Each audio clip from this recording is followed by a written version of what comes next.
Assalamualaikum warahmatullahi wabarakatuh. Salam sejahtera bagi kita semua. Kenalkan, nama saya Indiani, saya dari kelompok 4. Saya di sini dan teman-teman saya akan menjelaskan sebuah materi mengenai program menu kasir kedai pisang. Sebelum ke materi yang pertama, saya di sini akan menjelaskan dulu mengenai latar belakang dan tujuan proyek ini. Latar belakang, maraknya penggunaan komputer di berbagai bidang kehidupan manusia menuntut setiap orang untuk mengetahui dan mempelajari berbagai macam software pendukung yang dapat beroperasi pada komputer tersebut. Komputer merupakan salah satu penemuan tercanggih pada abad ini. Kemampuan komputer dalam melakukan perhitungan yang sangat cepat dapat mempermudah manusia atau user dalam mengoperasikannya. Berbagai macam media pendukung untuk mengoptimalkan kinerja komputer banyak dibuat.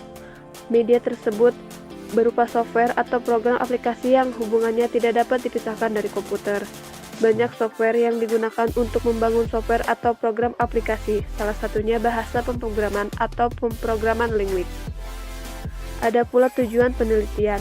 Pertama, untuk mengetahui pengukuran produktivitas parsial. Yang kedua, untuk mengetahui laporan laba rugi serta perubahan laba masing-masing periode. Yang ketiga, untuk mengetahui analisis produktivitas parsial terhadap laba. Materi yang pertama akan dijelaskan oleh Tita Setiawati mengenai bahasa Python dan pemaparannya. Biar lebih jelas, mari kita lihat dan dengarkan. Perkenalkan, nama saya Tita Setiawati dengan NIM 112000262. Di sini saya akan menjelaskan mengenai pengenalan bahasa Python, sintaks, operator logika, percabangan, dan seterusnya. Baik, di sini saya akan menerangkan pengenalan bahasa Python. Python diciptakan oleh Guido van Rossum pertama kali di Centrum Wiskunde dan Informatika di Belanda pada awal tahun 1990-an. Bahasa Python terinspirasi dari bahasa pemrograman ABC, sehingga sampai saat ini Guido masih menjadi penulis utama untuk Python, meskipun bersifat open source sehingga ribuan orang juga berkontribusi dalam mengembangkannya.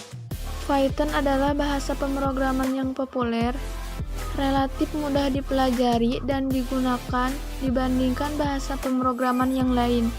Selain mudah dibaca, Python juga lebih efisien dibanding bahasa lain seperti C maupun C++. Di dalam Python juga terdapat kelemahannya. Salah satunya yaitu kekurangan Python di bidang bahasa lain yang menggunakan compiler adalah sedikit lebih lambat pada saat dijalankan bila dibandingkan dengan bahasa C maupun C++. Python adalah bahasa pemrograman interpretatif multiguna dengan filosofi perancangan yang berfokus pada tingkat keterbacaan kode. Python diklaim sebagai pemrograman yang menghubungkan kapasitas bahasa, kemampuan, dan sintaks kode yang sangat jelas dengan fungsionalitas pusaka yang sangat besar. Struktur program Python. Struktur bahasa pemrograman Python berbeda dengan struktur bahasa pemrograman lainnya.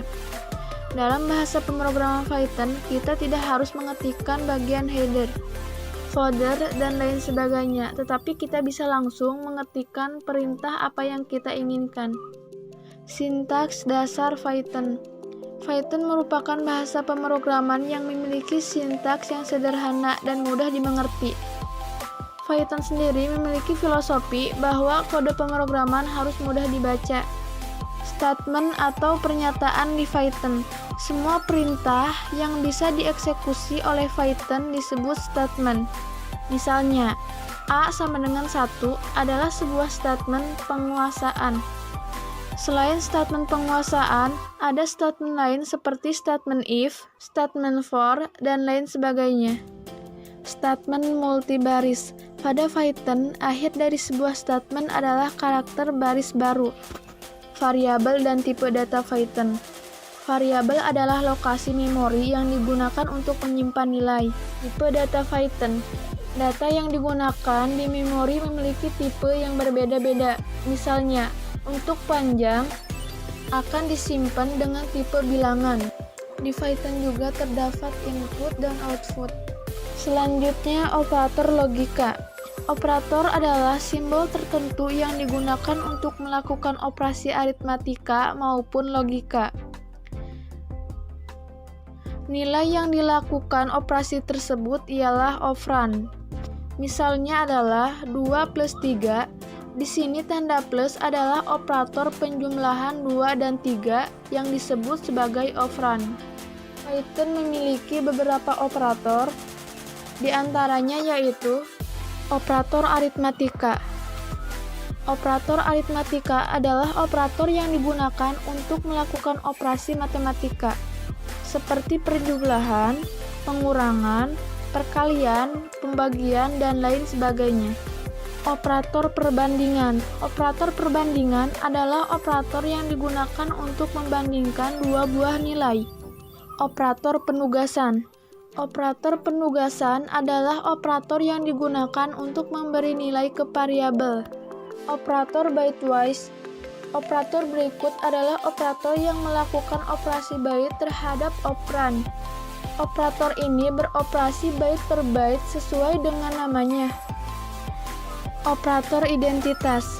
Operator identitas adalah operator yang memeriksa apakah dua buah nilai atau variabel berada pada lokasi memori yang sama. Selanjutnya, operator keanggotaan. Operator keanggotaan adalah operator yang digunakan untuk memeriksa apakah suatu nilai atau variabel memerlukan anggota atau ditemukan di dalam suatu data. Selanjutnya, percabangan. Percabangan adalah cara yang digunakan untuk mengambil keputusan apabila di dalam program dihadapkan pada kondisi tertentu. Jumlah kondisinya bisa 1, bisa 2, atau lebih. Percabangan mengevaluasi kondisi atau ekspresi yang hasilnya benar atau salah. Terdapat 3 jenis pernyataan yang digunakan untuk percabangan. 1. Pernyataan if. Pernyataan if menguji satu buah kondisi. Bila hasilnya benar, maka pernyataan di dalam blok if tersebut dieksekusi. Tapi apabila hasilnya salah, maka pernyataan tersebut tidak dieksekusi. 2. Pernyataan if-else. Pernyataan if-else menguji dua kondisi. Kondisi pertama jika benar dan kondisi kedua jika salah. Selanjutnya, 3 yaitu pernyataan if-else. Pernyataan tersebut digunakan untuk menguji lebih dari dua kondisi. Bila kondisi pada if benar, maka pernyataan di dalamnya yang dieksekusi. Namun jika salah, maka masuk ke pengujian kondisi else. Terakhir, bila tidak ada if atau else yang benar, maka yang dijalankan adalah yang di blok else. Selanjutnya, perulangan. Secara umum, Python mengeksekusi program baris per baris mulai dari baris 1, baris 2, dan seterusnya. Ada 2 cara metode atau perulangan pada Python. 1. Perulangan dengan menggunakan for. Perulangan terjadi sampai looping mencapai elemen atau anggota terakhir dari sequence. Bila loop sudah sampai ke elemen terakhir dari sequence, maka program akan keluar dari looping. 2. Perulangan menggunakan while. Perulangan menggunakan while akan menjalankan blok pernyataan terus-menerus selama kondisi bernilai benar. Selanjutnya, mengenai list dan tuple. List adalah tipe data yang berisi satu atau beberapa nilai di dalamnya.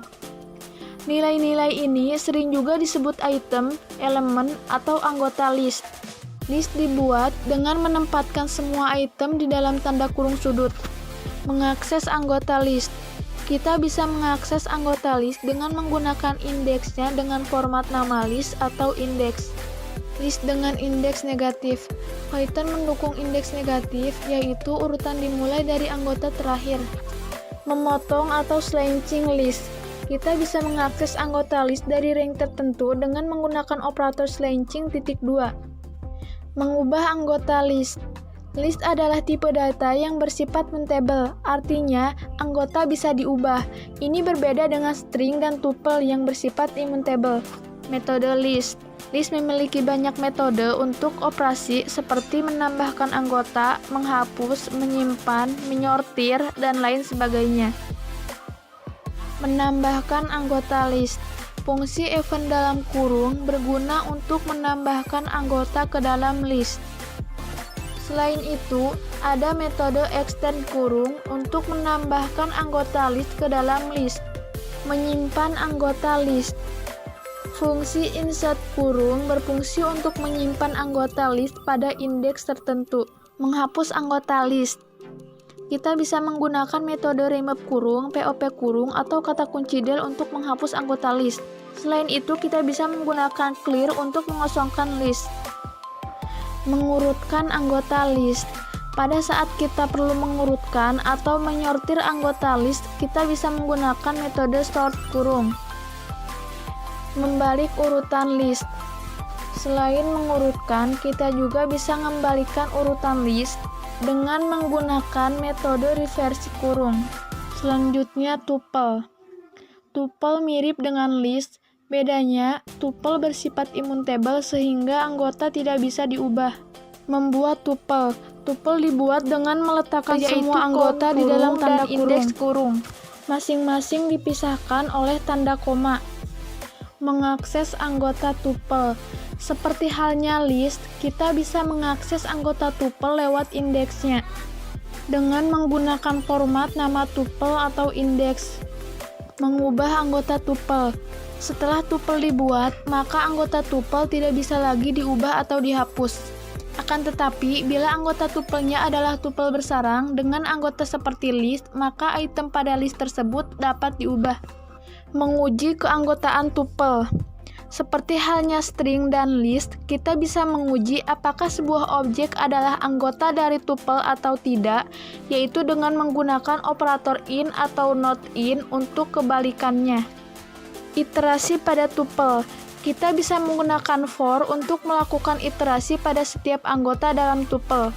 Metode dan fungsi bawaan tuple.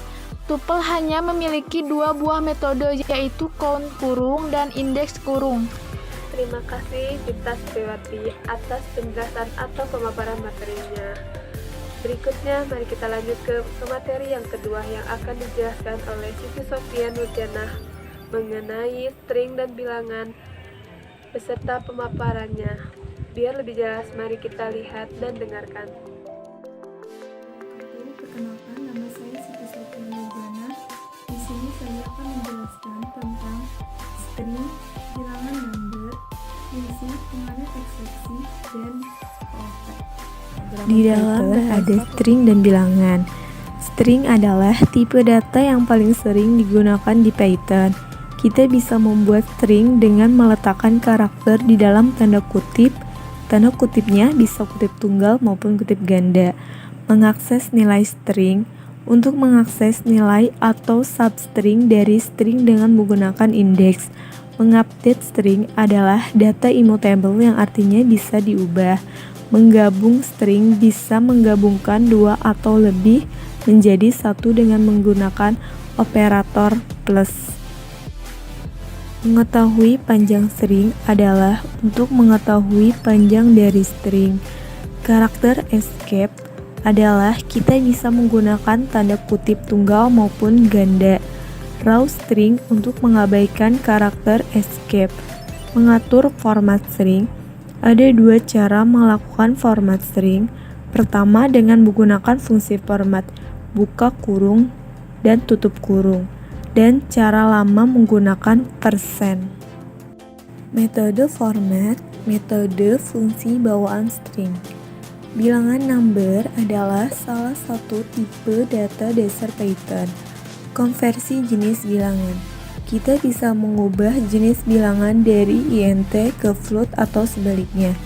Python desimal.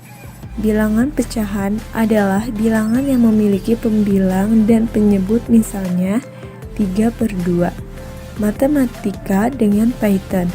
Python menyediakan modul math dengan melakukan hal yang matematis seperti trigonometri. Fungsi adalah grup atau blok program untuk melakukan tugas tertentu yang berulang. Mendefinisikan fungsi. Memanggil fungsi. Bila fungsi sudah didefinisikan, maka ia sudah bisa dipanggil dari tempat lain di dalam program. Docstring adalah singkatan dari documentation. String berfungsi sebagai dokumentasi atau keterangan singkat tentang fungsi yang kita buat. Pernyataan return digunakan untuk keluar dari fungsi dan kembali ke baris selanjutnya di mana fungsi dipanggil.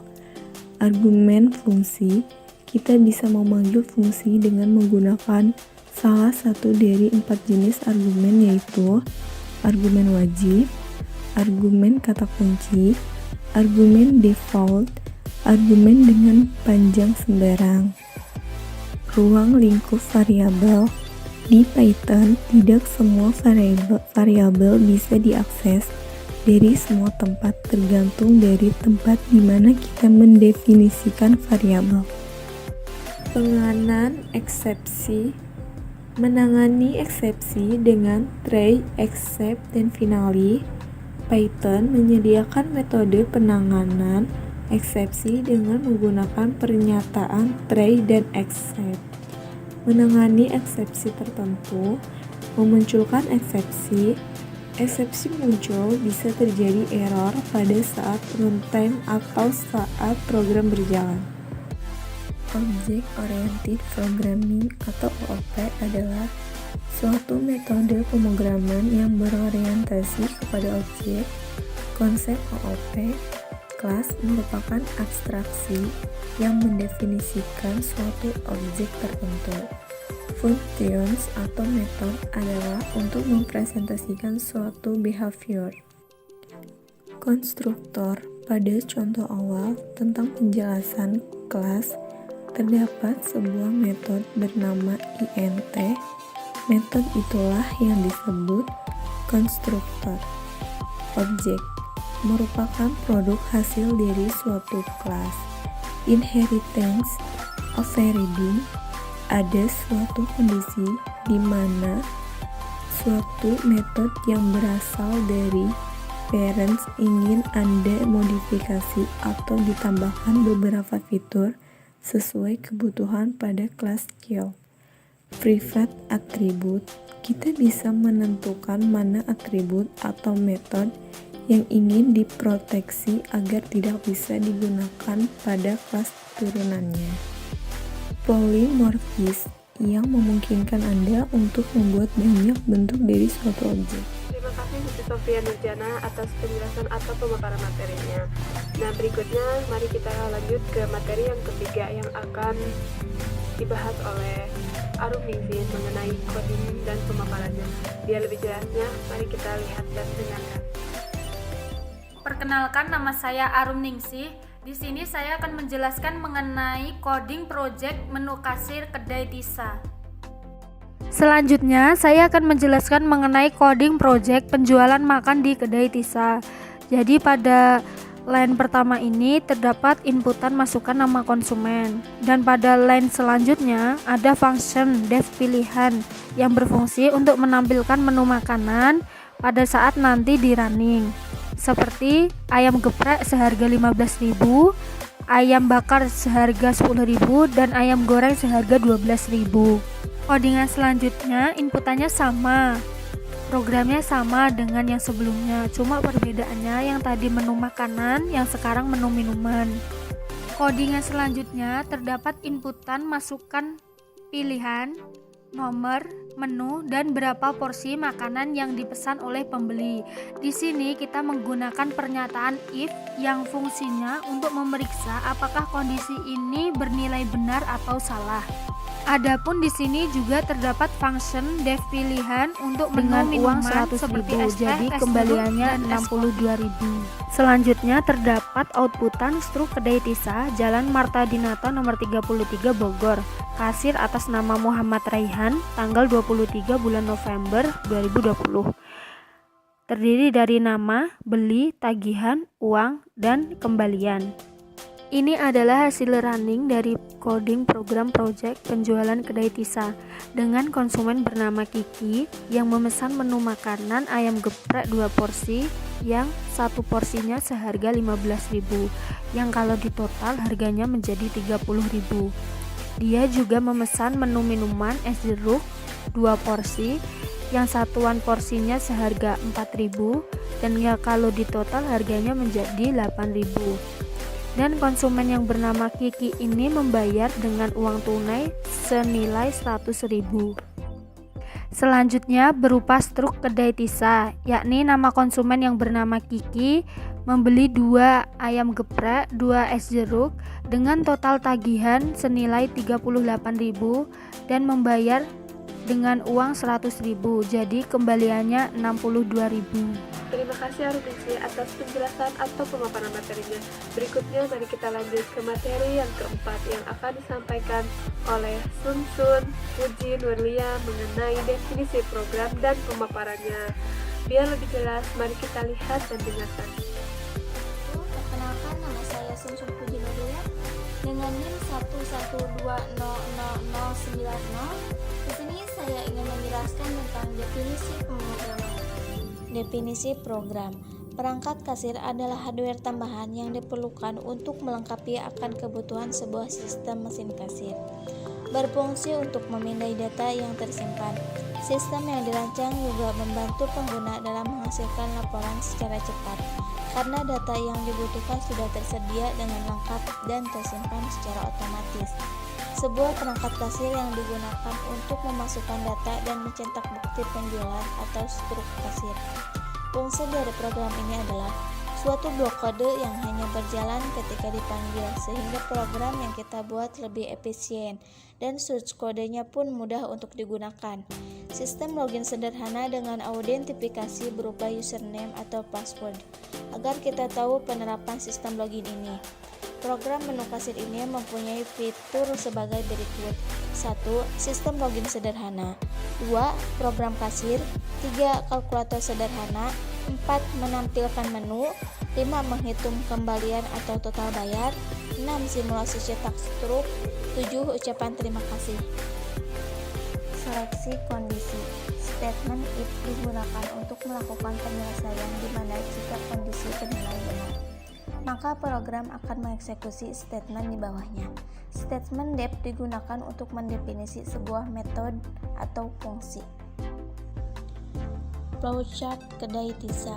Flowchart adalah suatu bagan dengan simbol-simbol tertentu yang menggambarkan urutan proses secara mendetail dan hubungan antara suatu proses dengan proses lainnya suatu program. Berikut adalah flowchart dari pemrograman kedai Tisa. Terima kasih Sun Puji Nurlia atas penjelasan atau pemaparan materi. Oke teman-teman semua, mungkin itu saja yang bisa saya sampaikan dan teman-teman. Mohon maaf jika ada kesalahan. Terima kasih sudah menonton atau mendengarkan dan melihat videonya. Saya ucapkan wabillahi taufiq wal hidayah. Wassalamualaikum warahmatullahi wabarakatuh.